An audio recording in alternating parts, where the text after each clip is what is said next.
We live in a world that moves fast. Notifications never stop. Expectations are high. And just when you think you're catching your breath, something unexpected happens. A disagreement, a disappointment, or a moment that completely throws you off. In a reality where stress is constant and emotions are always just beneath the surface, staying calm can feel almost impossible. But what if it wasn't? What if you could train your mind to remain steady, even in the middle of chaos? This isn't about suppressing emotions or pretending nothing gets to you. It's not about becoming detached or emotionless. It's about developing the kind of inner strength that allows you to respond instead of react. To think clearly when others panic. To stay focused when things fall apart. To remain unshaken no matter what life throws your way.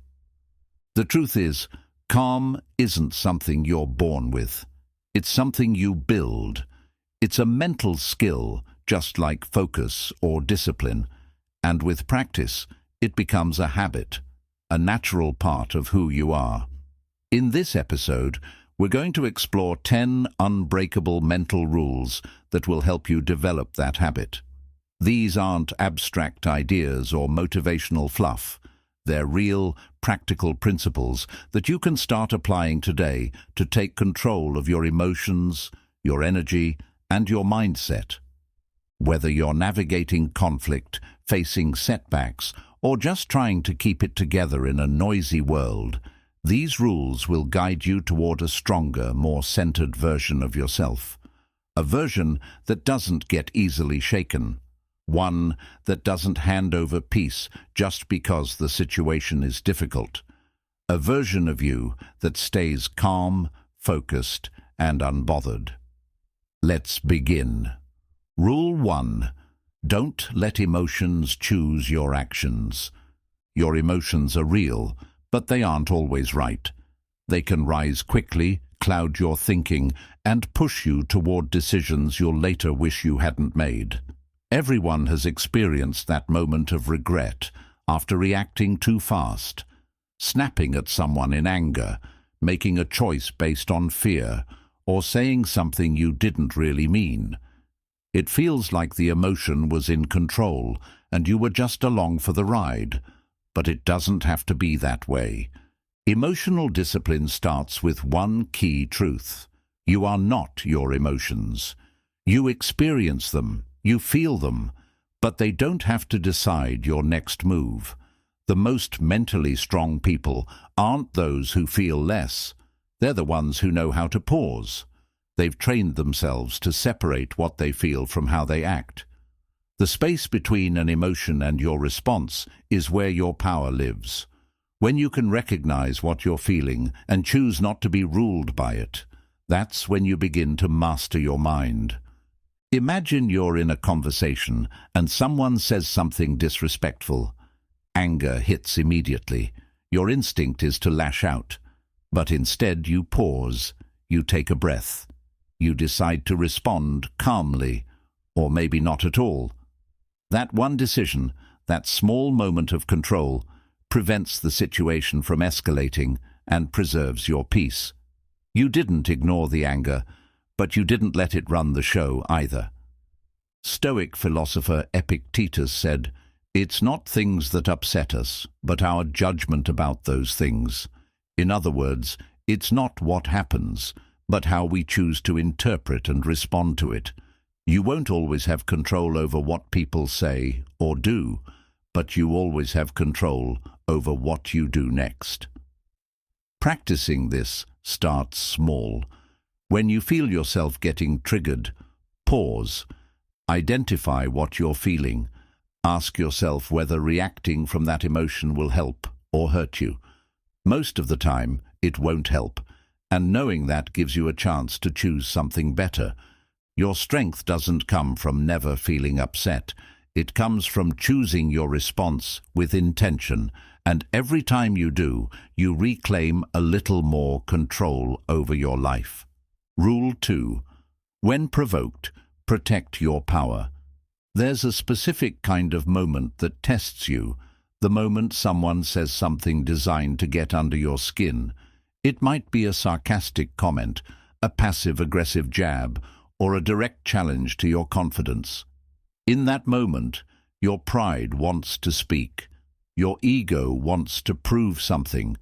You want to respond, to correct, to hit back. But here's the truth. Every time you react impulsively, you give your power away. People who provoke you are often looking for one thing: control. They want to pull you into their storm. They want you to lose your composure so they can feel like they've won something. And when you react, especially with anger or defensiveness, you give them exactly what they want. The bigger your reaction, the more control they have. The quieter your response, the more control you keep. Strength doesn't always look like speaking up. Sometimes it's knowing when to say nothing. Sometimes it's choosing not to engage at all. When someone tries to provoke you, the most powerful response is stillness. Calm. The refusal to hand over your energy to a situation that doesn't deserve it. The Stoics understood this deeply. Marcus Aurelius, who ruled during one of the most difficult periods in Roman history, reminded himself constantly that he couldn't control other people's actions, only his own. He knew that calm in the face of provocation wasn't weakness. It was wisdom. It was emotional control. It was leadership. Think about how often a small argument turns into a big one just because someone couldn't walk away. Think about how many times you felt drained after defending yourself in a situation that didn't even matter a day later. The truth is, not everything needs a response. Not everyone deserves your reaction. So when someone pushes your buttons, take a step back. Ask yourself what your goal is. Are you trying to protect your peace or prove a point that won't really change anything? Choosing not to react doesn't mean they win. It means you decided not to play a game that wastes your energy. You don't have to be right in every moment. You don't have to respond to every insult. The more you learn to pause, the more you'll realize how much power there is in doing less. Let them talk. Let them assume. Let them try to pull you in. You stay calm. You stay in control. You protect your power. Because once you learn to do that, nobody can take it from you. Rule 3. Life isn't fair. Adapt anyway. At some point, everyone asks the same question. Why is this happening to me? You worked hard, you showed up, you did the right thing, and still, the outcome doesn't match your effort. Someone less qualified gets the promotion. Someone dishonest gets ahead. Life deals you a hand you didn't deserve, and in those moments, the unfairness stings. But the longer you stay stuck in that feeling, the more powerless you become. Here's the reality. Life has never been fair, and it never will be. There's no rule book that guarantees you'll be rewarded for doing everything right, and the more you expect fairness, the more often you'll be disappointed. But if you can let go of that expectation and choose instead to adapt, to focus not on what should be happening, but on what is, you step into real power. The Stoics didn't waste energy hoping the world would be just. They trained themselves to accept reality exactly as it was, without complaint or resentment.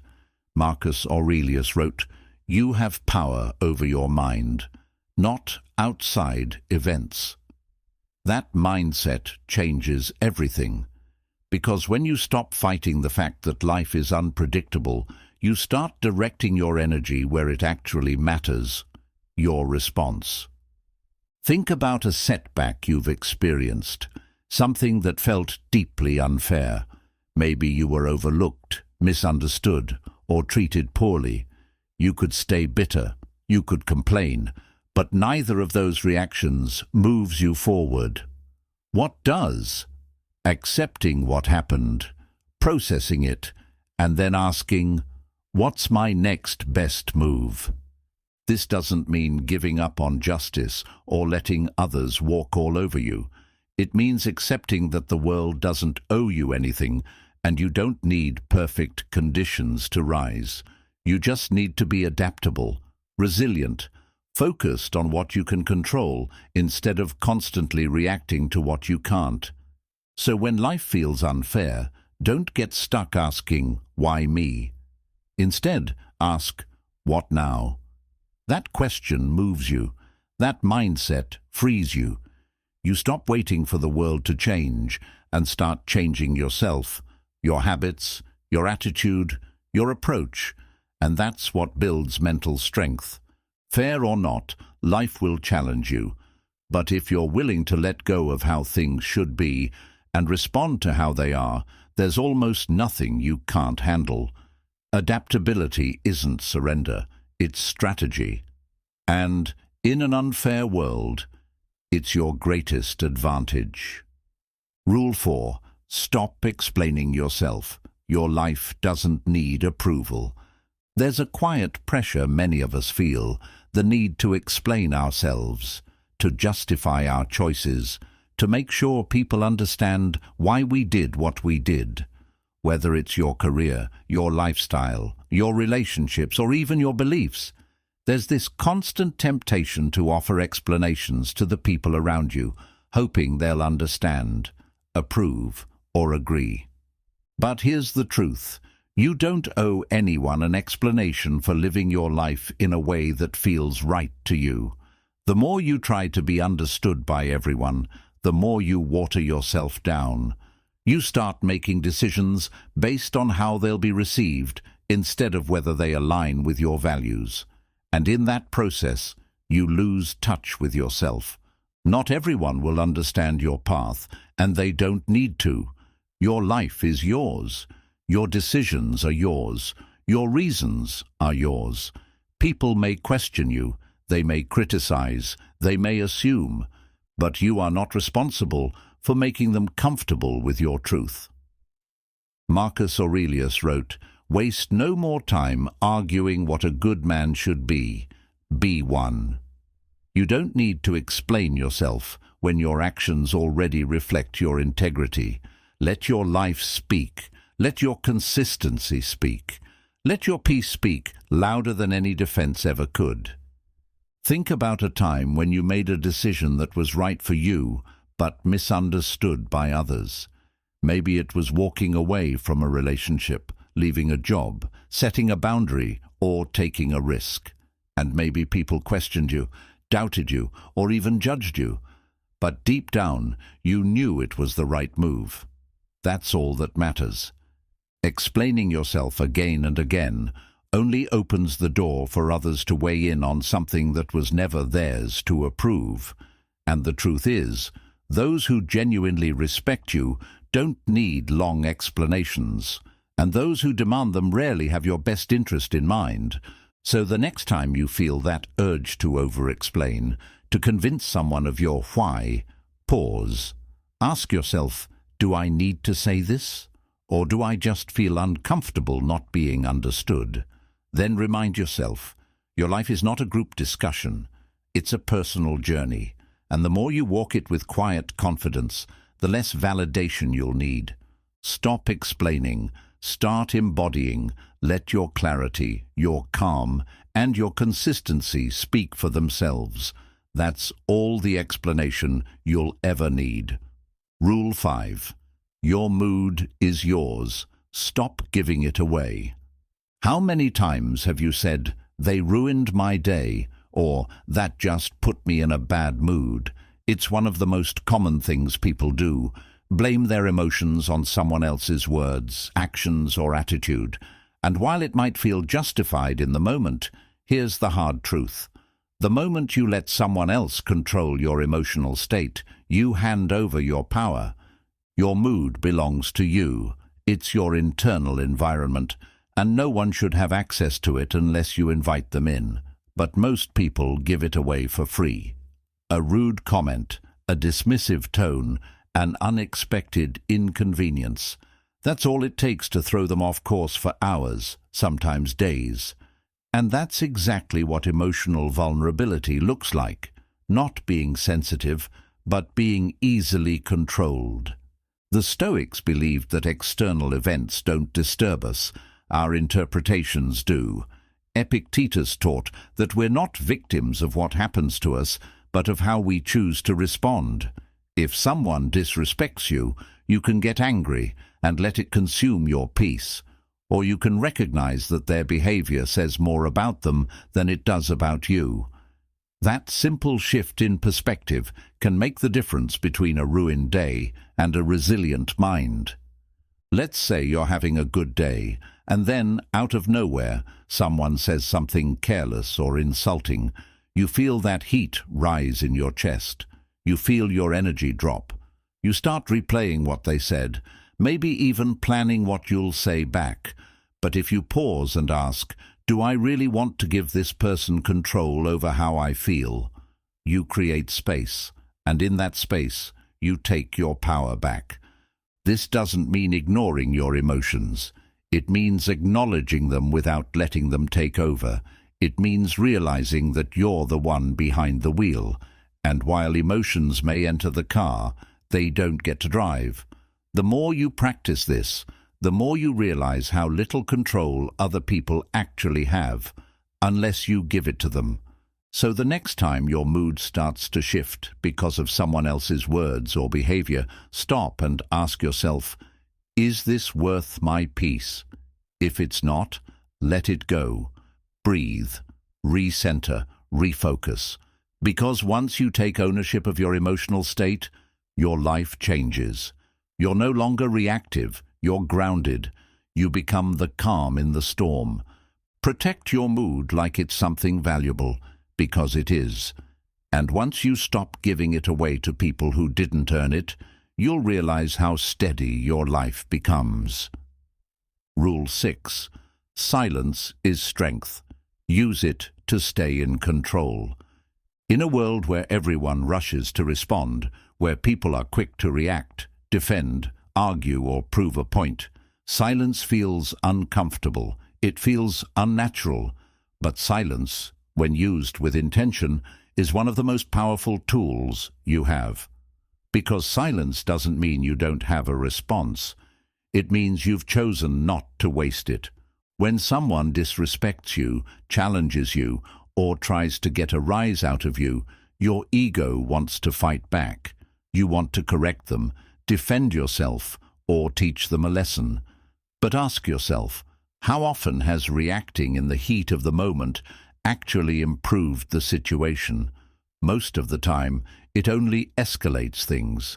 You say things you don't mean. You give the other person exactly what they wanted. Control over your emotions. That's where silence becomes a weapon, not one that harms, but one that protects. It gives you the space to think. It gives you power over your response. It allows the other person's behavior to echo without your energy feeding it. When you don't react, people are left to deal with their own emotions, and that can be far more effective than anything you could have said. The Stoics knew this well. Marcus Aurelius practiced the discipline of staying calm, especially in conflict. He believed that choosing not to respond was often the strongest response, because silence sends a message. I am not shaken by this. I do not need to lower myself to meet you in your chaos. I choose peace over proving a point. Think about how many arguments are fueled by a need to say the last word. How many conflicts spiral because nobody wants to be silent first. When you choose silence, you interrupt that pattern. You stay in control. And often, the silence itself speaks louder than anything you could have said. It says, I see what you're doing, and I won't be moved by it. This doesn't mean staying silent in the face of injustice or swallowing your voice when it truly matters. It means knowing the difference between a conversation that's worth having and one that's just noise. It means choosing your peace over your pride. So next time someone tries to bait you into a reaction, Don't play their game. Pause, breathe, say nothing. Let your stillness say everything. Because the moment you realize you don't have to respond to everything that challenges you is the moment you become truly unshakable. Rule 7. Don't chase respect. Live in a way that demands it. Everyone wants to be respected. It's a natural desire to be seen, valued, and treated with dignity. But there's a difference between earning respect and chasing it. When you constantly seek approval, validation, or recognition, you put your self-worth in someone else's hands.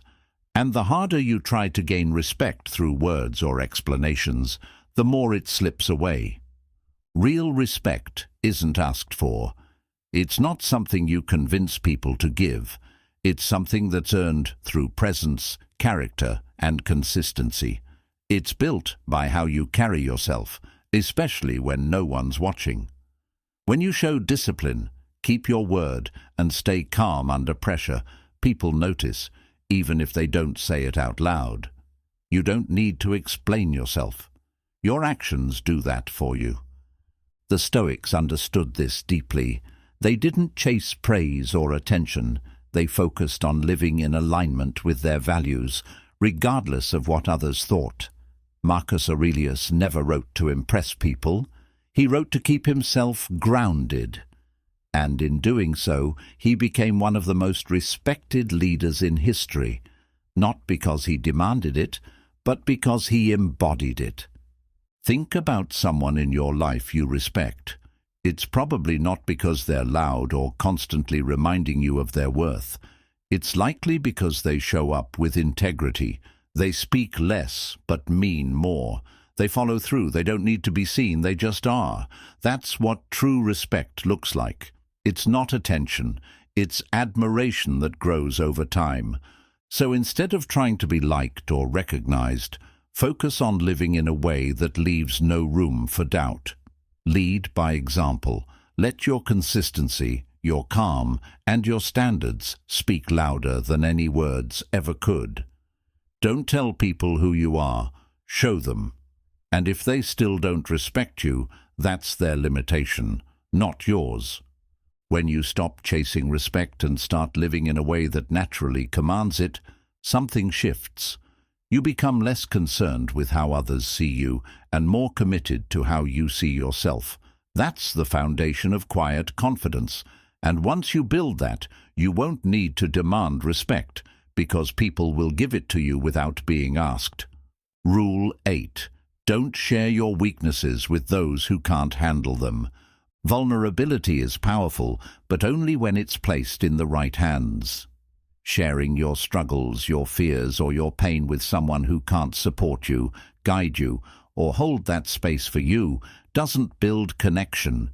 It builds regret. Because not everyone you open up to is equipped to help you. Some people listen to respond, not to understand. Some will minimize your experience, others will judge it, and a few might even use it against you. There's a difference between being honest and being exposed, between expressing yourself and giving away your power. You don't need to hide what you're going through, but you also don't need to hand your story to anyone just because they ask. Your inner life is sacred. Treat it that way. The Stoics believed in emotional strength through self-awareness. They didn't avoid challenges, and they didn't suppress their feelings, but they also didn't share their struggles with people who couldn't offer wisdom or perspective in return. Marcus Aurelius wrote his deepest thoughts in private to himself, not because he was afraid of being seen, but because he knew the value of processing internally before sharing externally. Think about a time when you opened up to someone and left the conversation feeling worse, not better. Maybe they didn't take you seriously. Maybe they gave shallow advice. Maybe they just weren't ready to receive the weight of what you were carrying. It's not that your vulnerability was wrong, it's that the audience was. The right people won't rush to fix you or judge you. They'll listen. They'll support without trying to take control. They'll help you see things more clearly. That's who you speak to. That's who you let in. So before you share something personal, pause and ask, is this person emotionally mature? Have they earned my trust? Can they actually support me? Or are they just curious? If the answer is no, hold it back. Protect your emotional space. Process on your own or with someone you know is capable of holding that truth. This isn't about isolation, it's about discernment. When you become selective with who gets access to your inner world, you don't become cold, you become wise. Because real strength isn't just about being open.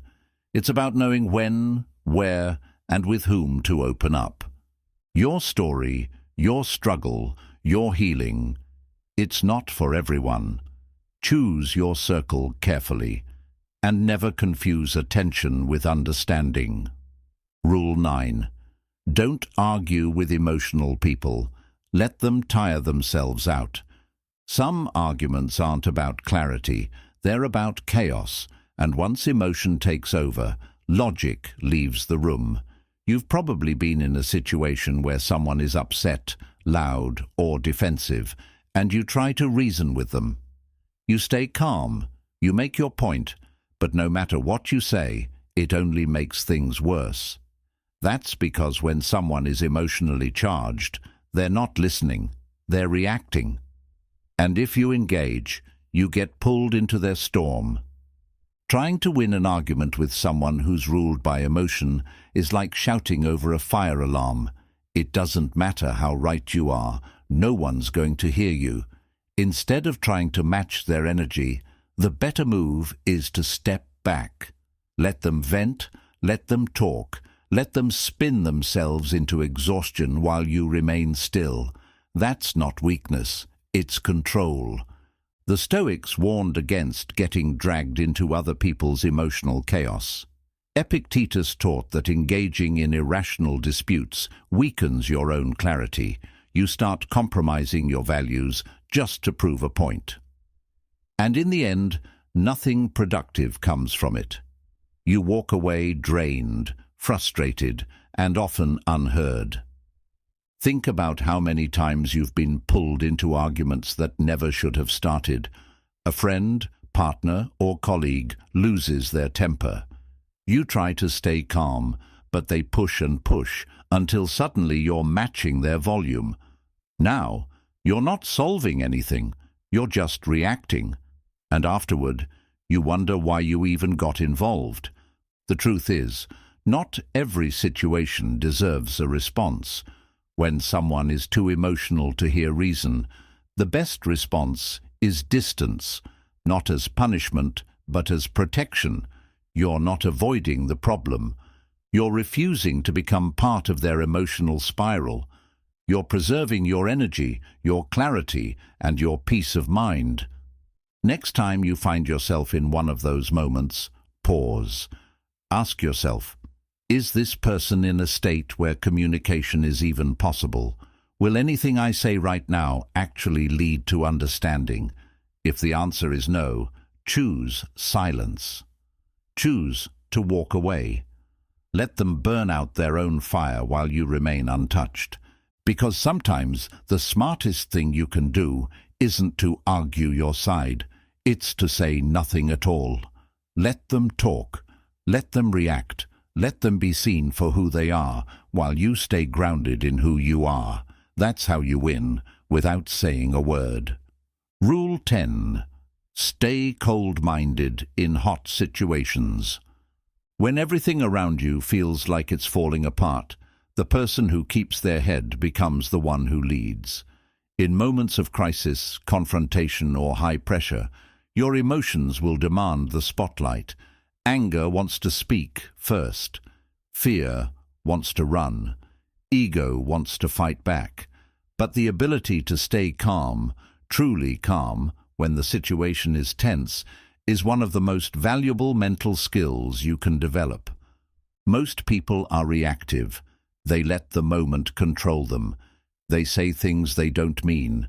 They make impulsive decisions, and later they have to deal with the damage. But those who stay cold-minded, who keep their judgment clear even when emotions rise, have the advantage. Because when everyone else is spinning, they're still thinking. Being cold-minded doesn't mean being emotionless. It means you don't let temporary feelings dictate permanent consequences. It means you breathe before you speak. You think before you act. You lead with clarity, not chaos.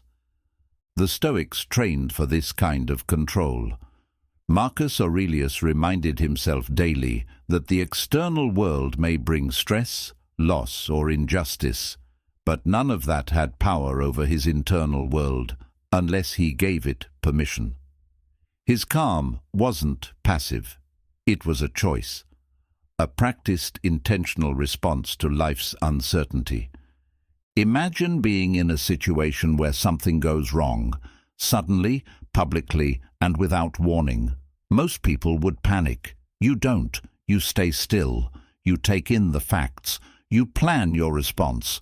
And because of that, while others waste time reacting emotionally, you move efficiently, calmly, and effectively.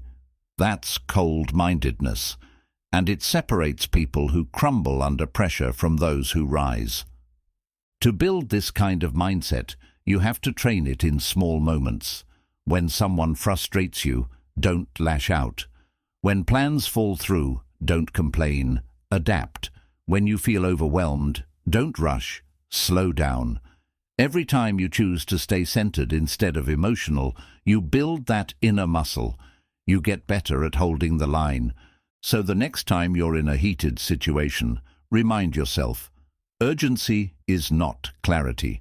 Emotion is not strategy. Let others react. You stay cold, focused, and sharp, because when things heat up, the calmest person in the room becomes the most powerful. Conclusion: build the mind that nothing can break. You've just walked through 10 mental rules that don't just sound good, they work. Not in some perfect, peaceful world, but in the real one, the world where things go wrong, where people test your patience, where plans fall apart, and where you have to decide, moment by moment, whether you'll be controlled by the chaos around you or led by the calm within you. These principles are simple, but not easy. They take practice, they take discipline. They require you to pause when you want to react, to walk away when your pride wants to engage, to protect your energy when everything around you's trying to drain it. But the more you live by them, the more unshakable you become.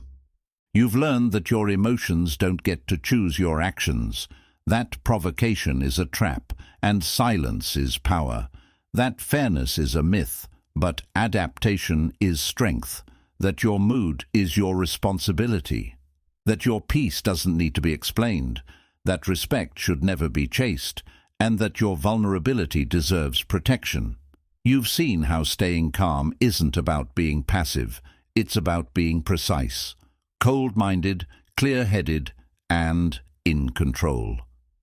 Because here's the truth, the world won't stop testing you, but if you apply these rules, those tests won't shake you. You'll move differently, speak less, but mean more, waste less energy, make fewer mistakes, and build a life that runs on discipline, not impulse. So take these lessons with you. Practice them in your daily life, in the small moments first, and then in the big ones. And when things get loud, messy, unfair, or uncertain, remember, your power is not in changing the world. It's in changing how you meet it. Stay calm, stay sharp, stay unbothered. Let the world adjust to your silence, your strength, your peace. That's a mind no one can break.